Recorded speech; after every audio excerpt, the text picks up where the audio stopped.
Ways to prevent school shootings.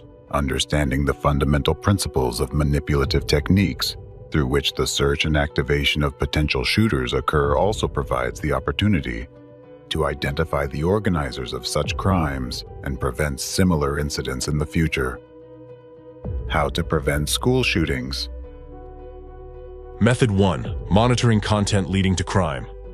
For example, by tracking the content that teenagers who commit mass shootings have been exposed to, it is possible to uncover those who led them to these actions, using them as remotely controlled weapons. This includes identifying specific publications, harmful content, and even particular media channels through which children are encoded to commit school shootings. It is worth noting that identifying potentially harmful content in this case is possible only through its external features. Without specialized knowledge of the puzzle coding method, an ordinary person will not be able to detect hidden puzzle embeds in text or video materials, which ultimately transform someone into a shooter. Since this method is designed to influence a person's subconsciousness, bypassing critical perception by the conscious mind, it's logical that it is almost impossible to understand where and how these embeds occur if you use consciousness alone.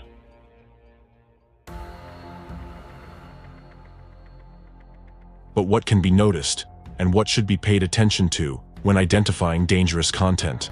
Since heroization of shooters is the first and fundamental wave of information coding, which lays the groundwork in a person's subconsciousness for committing a future crime, we will now provide an analysis of publications on the topic of school shootings. The first thing to observe in these materials is the frequency of publications that repeat the same seemingly meaningless messages. This may be a series of similar articles about a specific school shooting incident that happened a long time ago. Often, these articles are authored by a specific periodical, journalist, or a group of interconnected journalists who continually maintain the same topics in their publications over an extended period of time.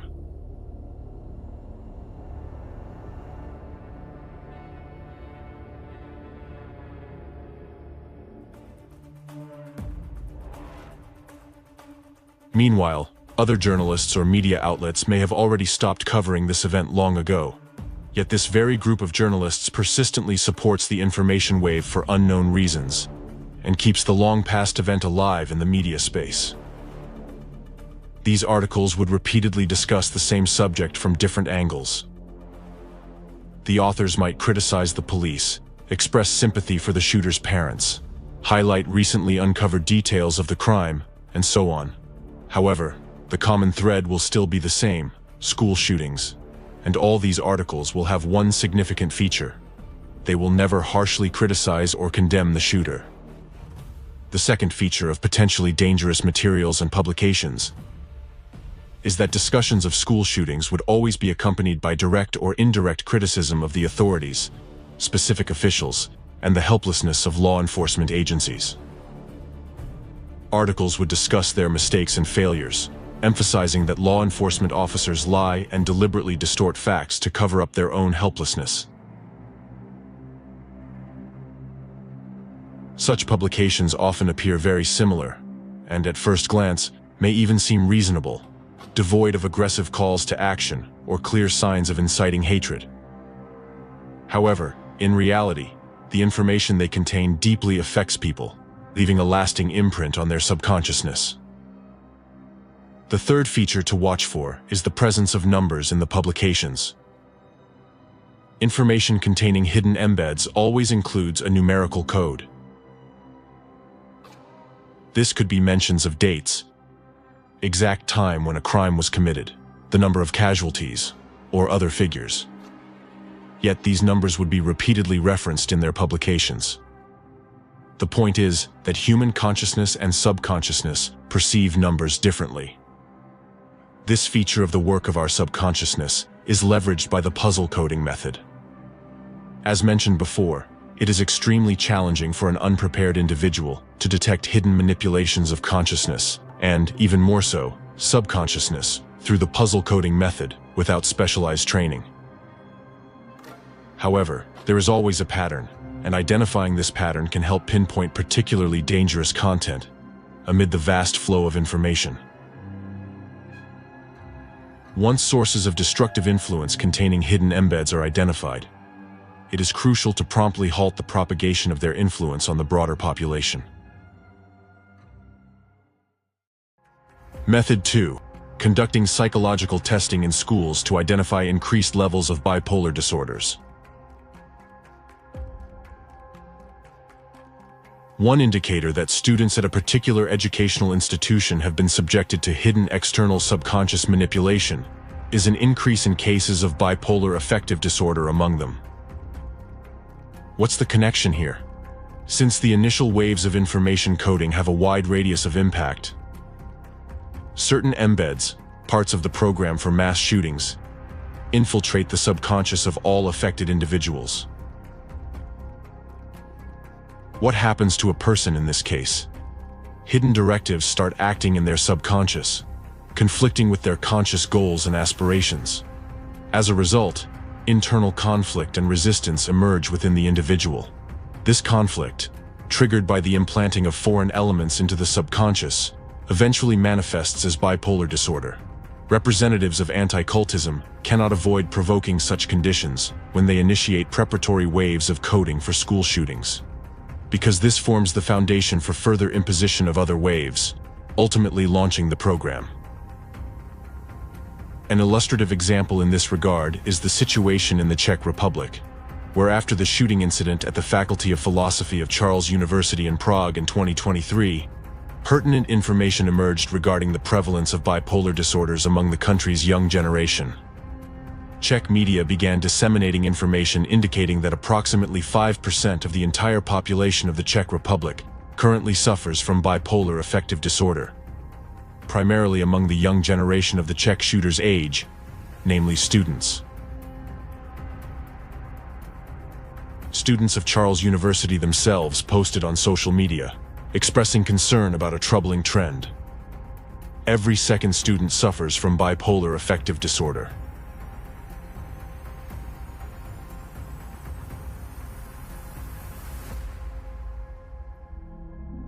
This circumstance confirms the fact of external manipulative interference in the subconscious minds of this university's students. As of today, the Czech Republic, particularly its capital, is a hotspot of anti-cult activity. One of the key centers of their activity is located precisely in Prague, and one of the leaders of the local anti-cult movement, Zdeněk Vojtěšek, teaches at the Hussite Theological Faculty of Charles University. Consequently, there are grounds to presume that a thorough analysis of the public activities of anti-cult groups might help establish a correlation between their activities and the increase in cases of bipolar disorders among Czech youth.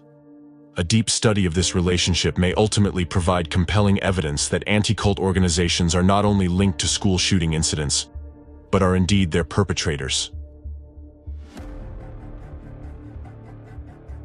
In fact, shooters are just as much victims of anti-cultists as those they shoot at. Their actions were controlled not by themselves, but by a program embedded in their subconscious. An unprepared person is powerless against such subconscious intervention. Therefore, these children simply found themselves helpless against the external malevolent influence of manipulators. Hence, there should be a pressing discussion about the necessity of banning members of anti-cult organizations from educational institutions, as they may exert covert destructive influence on children. The shooting incident in Prague has prompted Czech students to speak out about the widespread rise of bipolar disorders and seek help. A petition was drawn up urging the Czech government and politicians not to ignore the issue, and to strengthen psychological and psychiatric assistance for all those in need. The petition was signed by over 600 people. This means that the young people themselves are frightened by this situation. Subconsciously, they feel that someone is manipulating their minds, and they fear that anyone among them could be the next to pick up a weapon to harm oneself or others. A similar scenario following school shooting incidents will be observed in all schools that have been targeted by the information coding attacks of anti-cult representatives. The situation in the Czech Republic clearly demonstrates that bipolar disorder is an inherent and natural accompanying factor in external interventions aimed at programming the subconscious of individuals. If monitoring of educational institutions in other countries is carried out, it will be possible to reveal hotspots of increasing bipolar affective disorders, that is, places already targeted by anti-cultists, where terror attacks are planned in the near future. Typically, in schools and universities where mass shootings have occurred, significantly more students with bipolar disorder can be identified compared to the average statistical rate. Moreover, if these educational institutions conducted regular psychological testing of students, it would reveal that the rapid increase in bipolar disorders occurred precisely within the range of 1 to 3 years before the crime committed by one of their students at that school or university. This period aligns with the initial preparatory waves of information on coding. The strongest impact from the implanted destructive program will be felt by the future shooter themselves. However, once they carry out the act, bipolar disorder will disappear because the cause triggering the internal conflict disappears. The person makes a final choice. Therefore, typically, after committing the crime, this issue is not diagnosed in most shooters. However, it persists in other students at the school.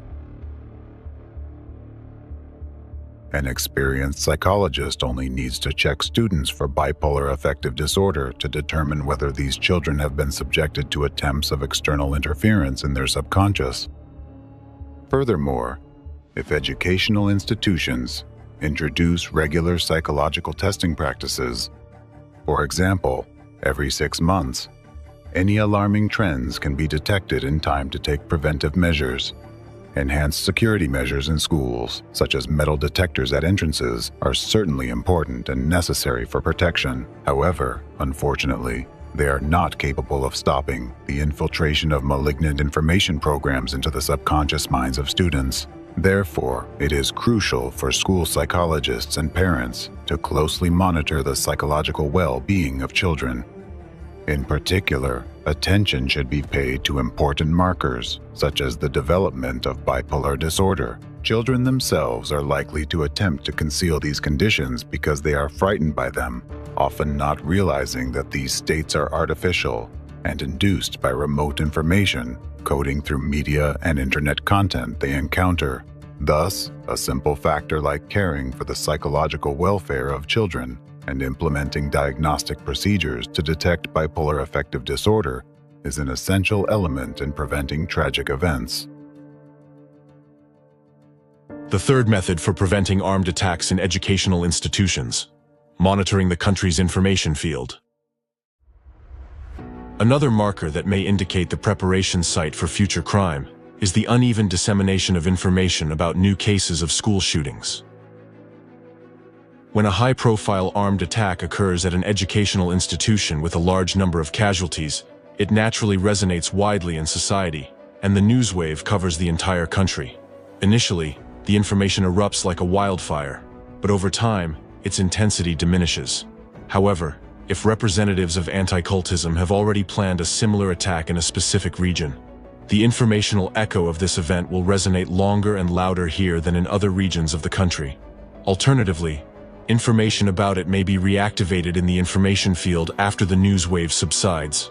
It is important to note here that the names and images of the criminals continue to appear in the news, remaining in the information field of the region or city. This leads to a covert heroization of the shooters, with the key embed spreading that humanity will remember them for life. This phenomenon is a red flag for vigilant observers. If you notice such a trend in your city, be vigilant. The dissemination of a heroized image of shooters is the first preparatory wave of information coding, and a fundamental implant on which the future behavior of the shooter is built. If somewhere this image is artificially sustained in the information space, it means that the psychological indoctrination of the next shooter has already begun in one of the schools in this region. At the same time, conducting psychological testing across educational institutions in the city to detect a sudden increase in the number of bipolar disorders can with a high probability identify the school or university where representatives of anti-cultism have planned the next case of school shooting. People must also be informed about how to recognize manipulative techniques and how to train their minds not to succumb to covert influences. The most effective measure to prevent school shootings is the complete cessation of the activities of the entire network of global anti-cultism. Everyone who is behind organizing such crimes and programming people to carry them out.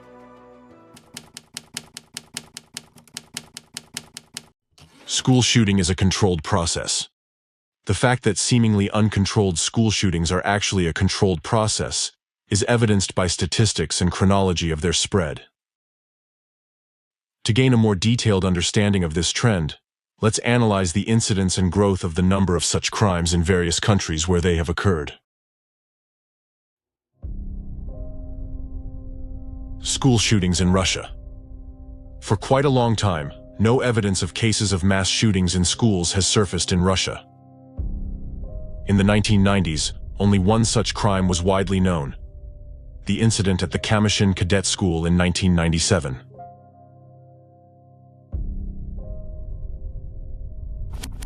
The first armed attack on an educational institution in Russia, which resulted in fatalities, is considered to be the shooting at Moscow School No. 263 in February 2014, and the first instance of a school shooting following the so-called Columbine scenario occurred in 2017 in Ivantevka.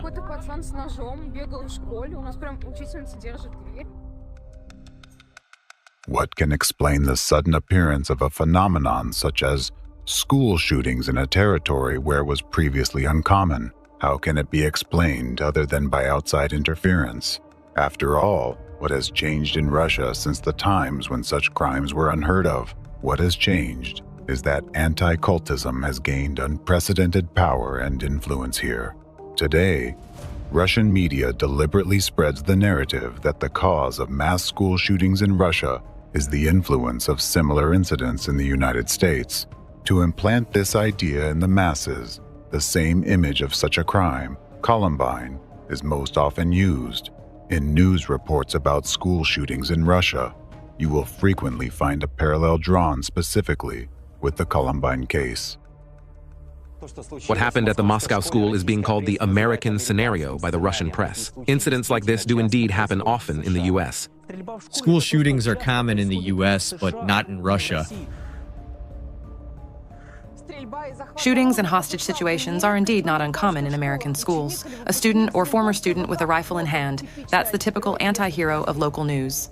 However, as I mentioned earlier, the first instance of such supposed imitation in Russia occurred in 2017, 18 years after the Columbine events. Why did it take so long for the first imitator to appear in Russia? The answer is simple. Because it's not just imitation. Someone allowed this precedent to happen in Russia and ensured it received widespread publicity.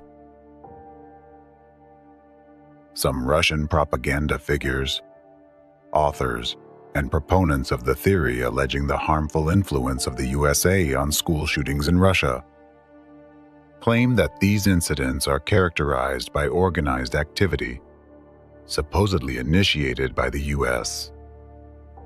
This argument is supported by a simple propaganda narrative. It is so because historically, the US has always been opposed to Russia on the geopolitical stage. Therefore, America is an enemy, and in this way, the enemy is attacking Russia. However, logically thinking, it is the United States itself that suffers much more from school shootings. Why? Why would they attack themselves? It would be more logical to assume that America suffers the most precisely because its adversaries subject it to massive and regular attacks. The truth is that both the American and Russian peoples are subjected to cynical and sophisticated attacks from their common enemy, global anti-cultism.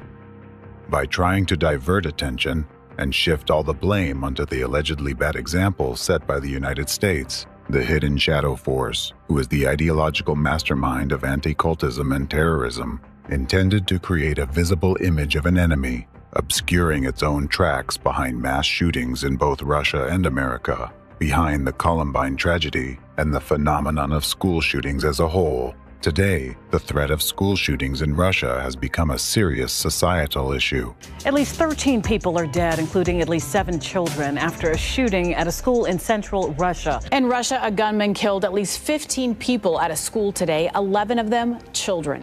Close the door. Some shooting! I hope they'll shoot him. Hey, buddy, hang in there. Hold on a bit, okay? We'll tie it up quickly. Guys, it's a complete mess. I'm done. I'm in Perm State University. It's a complete mess here. The situation right now is people are being loaded into ambulances. There are the wounded everywhere. I wanted to get my child out, but the best thing for them now is to barricade. They're there. To explain how this phenomenon suddenly emerged and began to progress, one needs to trace the consequences these terrorist acts brought to the country. What was the political situation at the time of the attack? What changes did this event provoke in that situation? What laws were passed after each new high-profile case? And who ultimately benefited from this, implementing their selfish goals under the guise of a loud news break? Then it becomes evident that the reason for the emergence of school shootings in Russia is not spontaneous copycats. It is simply that the force behind anti-cultism has decided to use this tool of terror now on Russian soil as well. Another confirmation that school shootings are not accidental is the geography of these attacks. Notice that there are specific countries, like the United States, that regularly suffer from school shootings. Then, there are countries where this phenomenon is gaining momentum, like Russia. And there are countries where only isolated incidents have occurred without subsequent recurrences, such as Canada or some European countries. Breaking news out of Canada, Canadian Prime Minister Justin Trudeau says 5 people have been killed, 2 more are in critical condition after a school shooting. A 14-year-old boy has shot dead 8 children at a school in Serbia. These cases generally did not receive widespread media coverage or gain worldwide notoriety. Many of you, I am sure, are hearing about these incidents for the first time today. And then there are other countries with a myriad of social problems and factors that seem likely to provoke such incidents. Yet, they have never experienced a single school shooting. It's as if some invisible force is protecting them from this. Suppose the cause of school shootings is presumably the uncontrolled imitation of shooters by teenagers. Why does this principle not apply in these countries?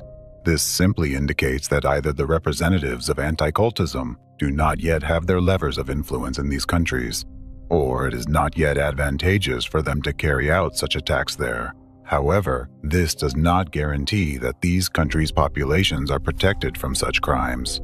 A vivid example is the previously mentioned mass shooting incident in the Czech Republic in 2023.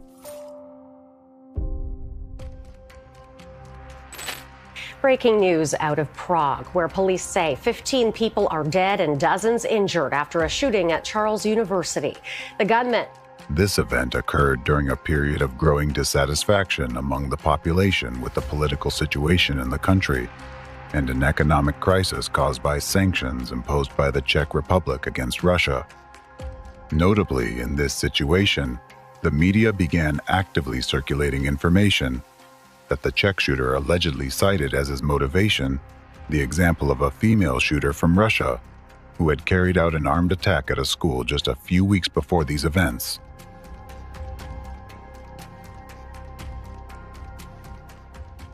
Such a confluence of circumstances suggests that the attack in the Czech Republic was not coincidentally carried out at this particular time, nor was the reference to Russia as the inspiration for the crime accidental. It appears that someone wanted to exploit the situation for their own interests. If we examine each such attack closely, we can see that these events always correlate with the political situation in the victim country. For example, they often coincide with upcoming elections, important international negotiations, escalating political tensions within the country, growing public dissatisfaction with the government, and so on. Such events often become significant and high-profile news stories that overshadow other news. During this period, when public attention is focused on the tragedy, anti-cult representatives and the forces behind them can quietly carry out actions they would prefer to keep out of the public eye. Are these coincidences or someone's cold calculation? The most telling evidence of the planned nature of these attacks is their influence both on the life of a single country and on the global community. Each school shooting brings about a series of political and social transformations directed by anti-cult representatives to serve their interests. This leads to significant changes within the state and irreversibly affects the lives of its people. Even one such event leaves an unhealing, bleeding wound on the heart of the entire society. Primarily, such terrorist attacks target parents and all those with children. After all, a terror attack where one child kills other children causes immense shock and upheaval in society. It strikes at the most vulnerable place in every parent, for their life. Waited hours to be told our daughter would never come home. The sensationalized details of school shootings spread through the media create a powerful internal fear in people, creating a pervasive sense of constant threat to the lives of their children. There's no place that's safe anymore, and our public schools should be the safest. Everyone who's a parent feels that. This makes no sense. This is impossible. My girl, my 14-year-old baby, I sent her to school yesterday. What is unfathomable is Jamie took a bullet and is dead.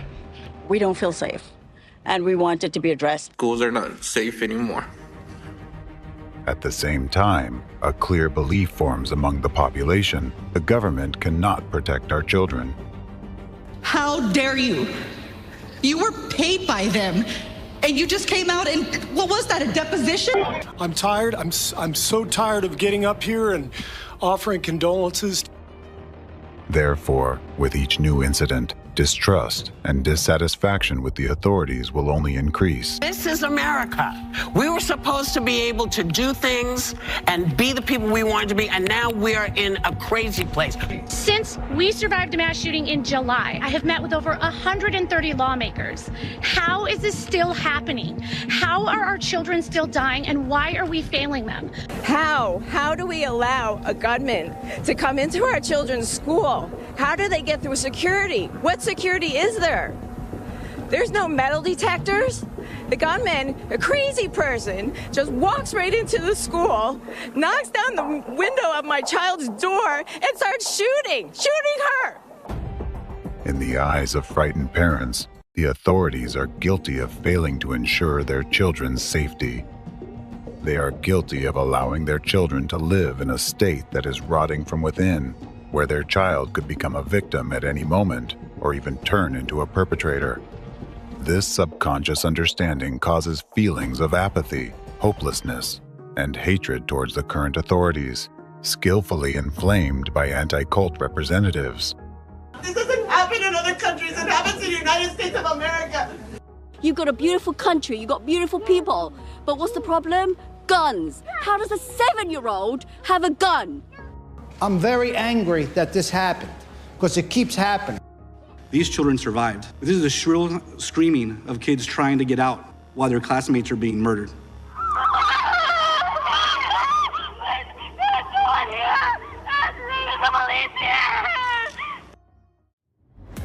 The phenomenon is that people are artificially instilled with hatred towards any authority in general. Conditions are created that show people that no matter who they elect or place in power, nothing changes. Thus, the belief that all authority is evil becomes firmly rooted in the public consciousness. This process creates a vicious cycle.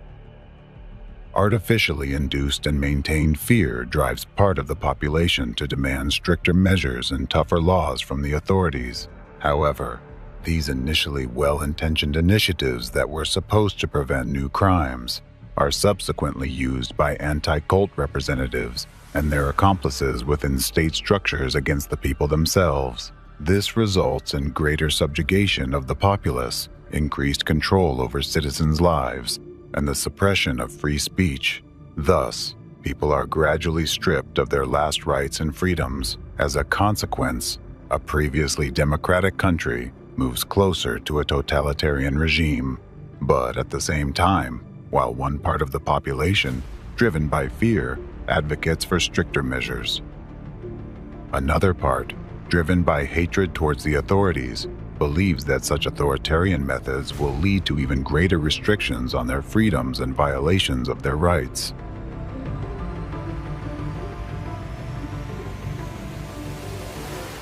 Students, parents, and activists gathered outside Tennessee State's Capitol to protest gun violence. The government would just do something to keep people from getting guns they don't need. It's unnecessary. To change who is in government. Wrong-headed leaders who prioritize guns over children. My gun sits right here on my side and doesn't jump out and shoot anybody. Gun violence! In a school that allows teachers to carry. Carry guns? You think more guns lead to more death? The main point in this situation is that anti-cult representatives, through precise and sophisticated manipulations, artificially destabilize and divide society. This causes a split into two opposing camps. Thus, a large mass of people forms who hate the authorities and hate each other. What will this lead to? Unrest, protests, and confrontation. All of this collectively puts the country on the brink of civil war. And this is precisely the final point to which global anti-cultism and the hidden shadow force behind it are currently leading America. This is why mass shootings in schools occur so frequently in the United States. This process is planned and controlled. It is part of the enemy's strategy aimed at destroying democracy, first in the US, and then throughout the world. It is a complex but highly effective scheme carried out by global anti-cult representatives right before the world's eyes, yet unnoticed by anyone. It's worth adding that despite the apparent chaos in the spread of news about these incidents or narratives glorifying the shooters, anti-cult representatives carefully ensure that the information tainted with their manipulative virus is delivered precisely and in measured doses. This is to prevent school attacks from becoming too widespread. Excessive numbers of such crimes would diminish their impact, and each subsequent incident would no longer provoke such a strong societal reaction.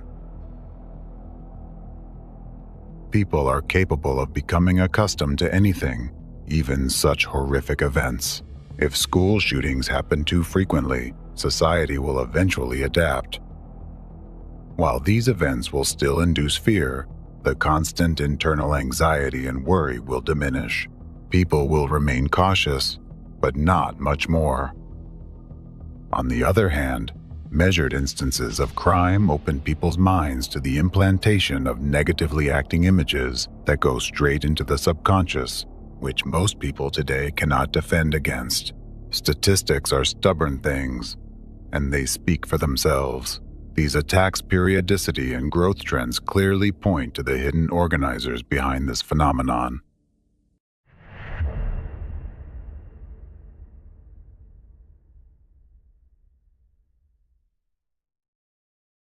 The situation in the U.S. is particularly alarming, with a rapid increase in school shootings carrying a hidden warning sign.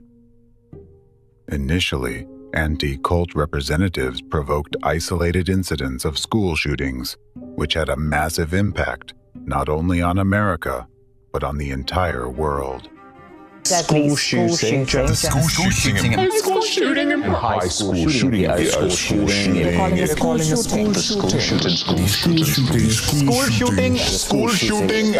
shooting. These events were like bombs going off because, at the time, children shooting other children was an extraordinary occurrence that caused profound shock in society.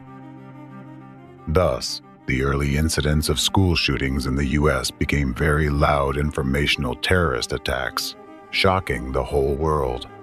The Columbine High School massacre alone had tragic repercussions for many, spawning new school shootings and significantly bolstering the influence of anti-cultism in the U.S. Now, look at what's happening in America today. The graphs showing the number of mass school shootings indicate a sharp increase. What does this signify? Due to the special role the U.S. plays in the hidden enemy's plans, it suggests that the upcoming events they have planned can lead to increased tension inside the country by using school shootings as acts of informational terrorism and deploying various psychological and informational terrorist attacks through its numerous tentacles. This hidden force is preparing the ground for a future civil war. Therefore, people need to be aware of the methods the enemy employs through the global anti-cult network and the threats they pose. Only this way can people extricate themselves from the manipulative game into which anti-cult representatives have drawn them. It's crucial to recognize that no measures, no matter how strict, will eradicate the root cause of school shootings as long as the source of these terrorist attacks exists and there is someone to give the command start. After all, similar measures have already been taken in different countries around the world, which aligns with the goals of representatives of anti-cultism. However, practice has shown that neither the prospect of the death penalty, increased school security, nor restrictions on firearm purchases have reduced the incidence of school shootings. Even if a total ban on civilian gun ownership were enacted, future attacks will occur in other forms, such as homemade bombs, melee weapons, or poison gas. Similarly, the introduction of censorship on social networks and other additional measures to control youth behavior have also proven ineffective. Ultimately, all of this has only led to significant infringements on citizens' rights and freedoms and undermining democracy without reducing the number of school shootings, let alone eliminating them, because all the strictest measures and restrictive laws enacted in response to these incidents are often initiated and implemented by global anti-cult representatives and their accomplices within politics, the state apparatus, the judiciary, and law enforcement. Therefore, a priori, they will always be designed to work against people and democracy. This chain of evil will not end, and children will continue to suffer and die as long as global anti-cultism exists and its representatives can freely use their hidden manipulative techniques to influence people's minds and conduct acts of informational terrorism through the media. School shootings are the plague of the 21st century, and the source of this plague is global anti-cultism and the hidden enemy of humanity behind it. It is the creation of a force that skillfully manipulates images and has chosen terrorism as its primary weapon. They are responsible for creating this disease. They cultivate and sustain it. We can only defeat this disease when the true spreaders, all the perpetrators and organizers of these crimes, are held accountable and answer before all of humanity for their atrocities.